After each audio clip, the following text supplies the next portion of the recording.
Olá e bem-vindos! Hoje a gente vai abrir as escrituras numa cena que, olha, parece ter sido escrita com atenção no máximo. Estamos no Evangelho de João, capítulo 7. Tenta imaginar o cenário. Jerusalém está lotada para a festa dos tabernáculos. É um dos momentos mais sagrados e movimentados do ano. E bem ali, no centro de tudo, no pátio do templo, Jesus está ensinando. Mas o ar tá pesado, sabe? As autoridades o querem preso, o povo tá dividido, sussurrando pelos cantos, a confusão é geral. Então, o que a gente vai tentar fazer hoje é entrar no meio dessa multidão e, entender o que está acontecendo por baixo dos panos. É uma cena cheia de indiretas, de ironias e uma tensão que, nossa, quase dá para tocar. Para que todo mundo esteja na mesma página, eu vou ler a passagem que vai ser o foco da nossa conversa. É João, capítulo 7, começando no versículo 25. Diziam então alguns de Jerusalém: não é este o homem a quem procuram matar? Eis que ele fala abertamente, e nada lhe dizem. Porventura reconhecem verdadeiramente as autoridades que este é de fato o Cristo? Nós, todavia, sabemos donde este é. Quando, porém, vier o Cristo, ninguém saberá donde ele é. Jesus, pois, enquanto ensinava no templo, clamou, dizendo: Vós não somente me conheceis, mas também sabeis donde eu sou.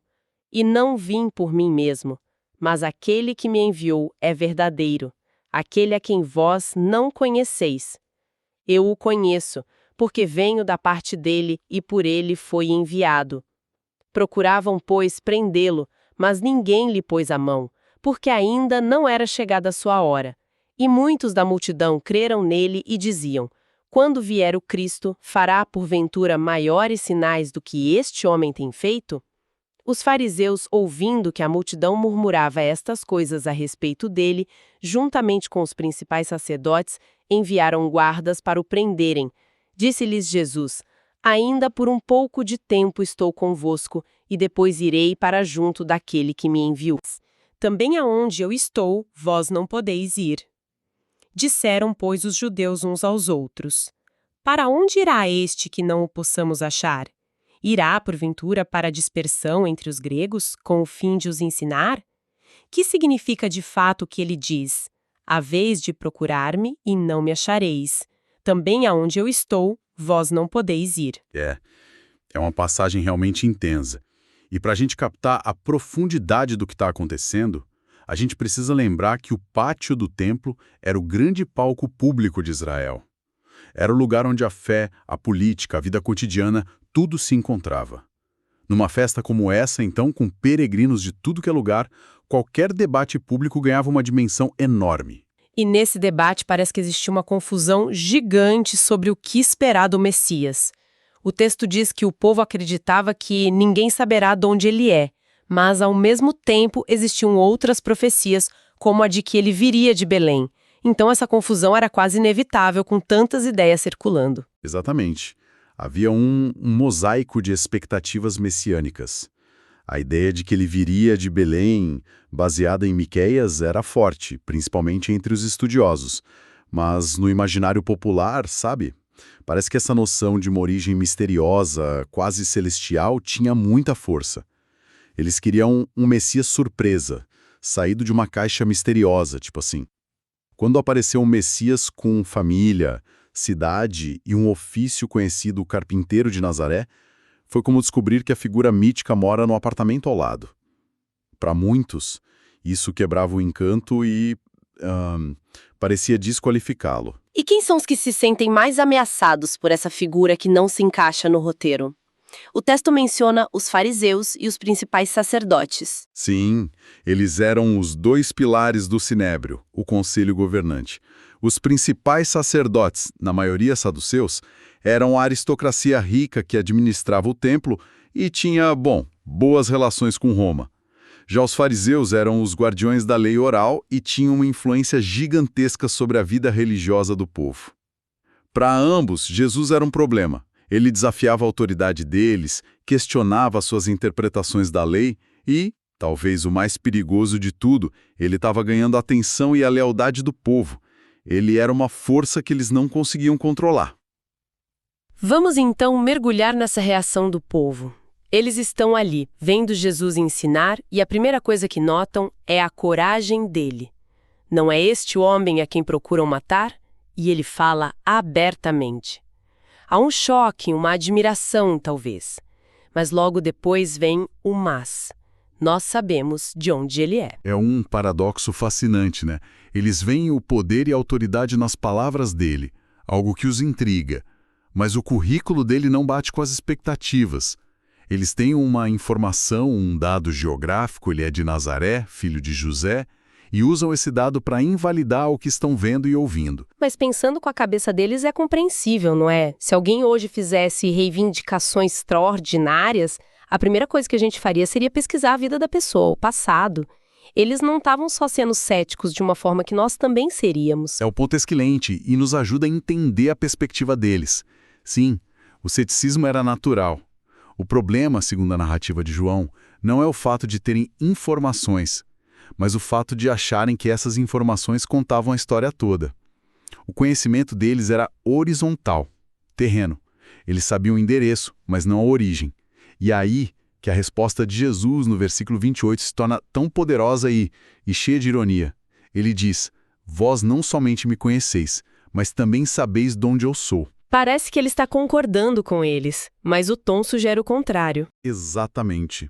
É uma ironia cortante. É como se ele dissesse, vocês acham que me conhecem? Acham que sabem de onde eu vim porque conhecem minha cidade? Ele pega o que eles dizem e eleva a um nível totalmente diferente. Ele confirma o conhecimento superficial deles para logo em seguida revelar a ignorância profunda que eles têm sobre a verdadeira identidade dele. Não vim por mim mesmo, mas aquele que me enviou é verdadeiro, aquele a quem vós não conheceis. Essa é a afirmação que muda tudo na cena. Ele está essencialmente dizendo: a minha verdadeira origem, a minha verdadeira identidade vem de uma fonte que vocês, os líderes religiosos de Israel, nem sequer conhecem. Isso deve ter soado como uma afronta gigantesca. Uma afronta e uma declaração de autoridade sem precedentes. Ele está reivindicando uma conexão única e direta com Deus e, ao mesmo tempo, expondo a falta de uma conexão genuína por parte dos oponentes dele. Para um grupo que se orgulhava de ser o povo de Deus, ouvir isso era intolerável. E a reação é imediata. Sim, o texto diz, procuravam, pois, prendê-lo, mas ninguém lhe pôs a mão porque ainda não era chegada a sua hora. Essa frase, ainda não era chegada a sua hora, ela aparece várias vezes em João. Sempre me pareceu um pouco enigmática. Isso significa que as pessoas eram, fisicamente impedidas de tocá-lo por uma força maior ou é algo mais teológico? É uma das ideias centrais do Evangelho de João. Não se trata de uma força mágica que paralisa as mãos das pessoas. É uma afirmação teológica profunda sobre a soberania de Deus. No Evangelho de João, a hora de Jesus é um momento divinamente agendado para a sua paixão, morte e ressurreição. O que o evangelista está dizendo é que, por mais que seus inimigos planejassem e desejassem, as ações deles estavam contidas dentro de um plano divino maior. Não é que eles não tivessem livre-arbítrio para tentar, mas que o sucesso dos planos estava subordinado ao cronograma de Deus. Eles eram atores num palco, mas o desenrolar da peça estava nas mãos do diretor. Então, mesmo no meio do caos, da raiva e dos planos humanos, o texto quer nos mostrar que existe uma ordem soberana guiando os eventos. E em meio a essa tensão, com guardas a caminho e a elite religiosa enfurecida, Jesus diz algo que parece feito para confundir todo mundo ainda mais. Ele fala sobre ir para um lugar onde ninguém pode encontrá-lo. Sim, a tensão escala. Os fariseus ouvem os murmúrios da multidão, alguns crendo, outros confusos, e decidem que é hora de agir. Eles enviam os guardas do templo, a polícia religiosa, para efetuar a prisão. É nesse exato momento, com a ameaça se tornando oficial, que Jesus faz essa declaração misteriosa. Ainda por um pouco de tempo estou convosco, e depois irei para junto daquele que me enviou. Haveis de procurar-me e não me achareis, também aonde eu estou, vós não podeis ir. A reação deles mostra que eles não entenderam absolutamente nada.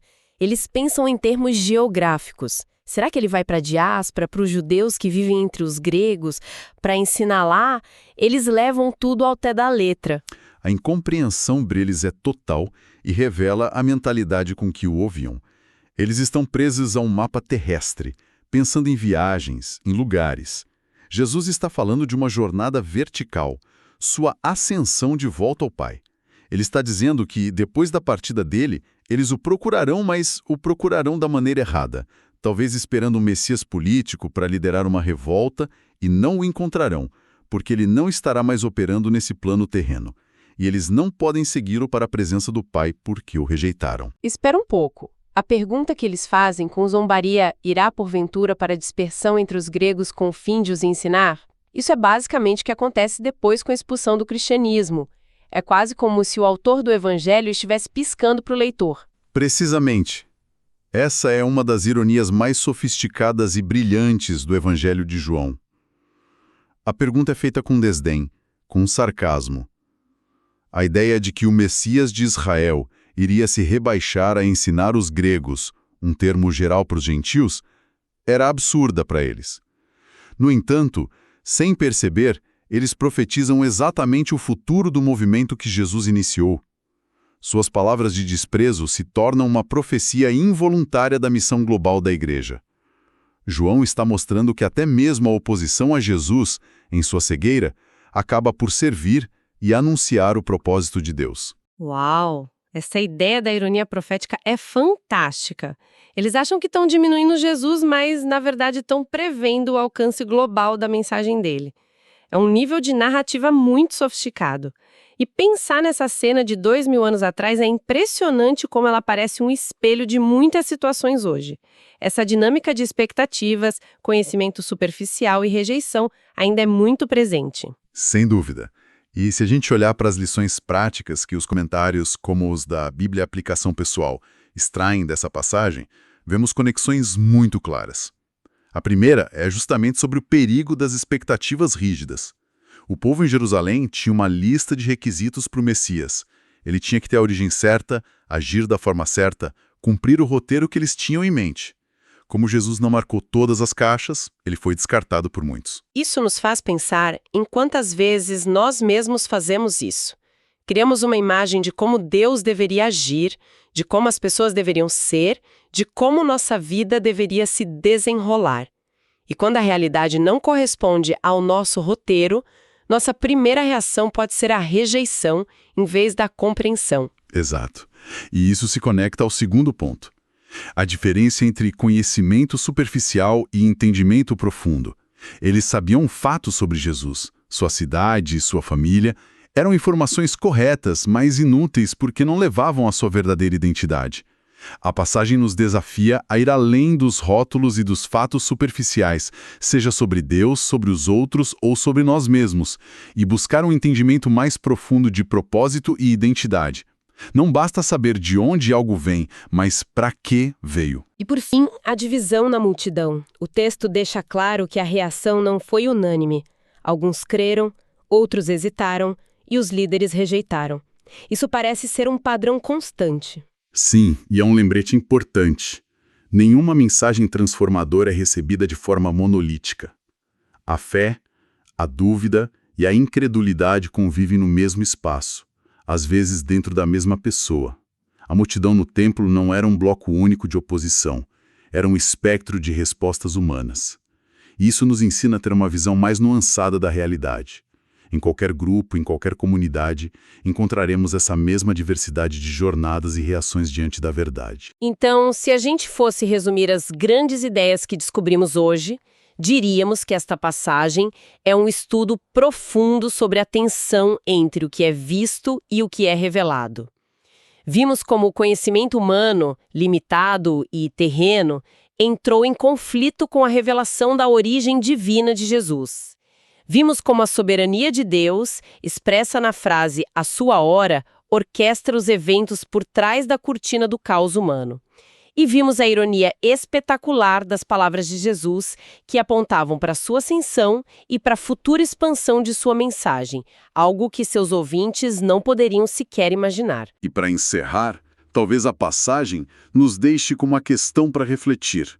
Os oponentes de Jesus tentaram encaixá-lo em seus mapas mentais, mapas de geografia, de política, de poder, e falharam completamente porque ele não cabia nesses mapas.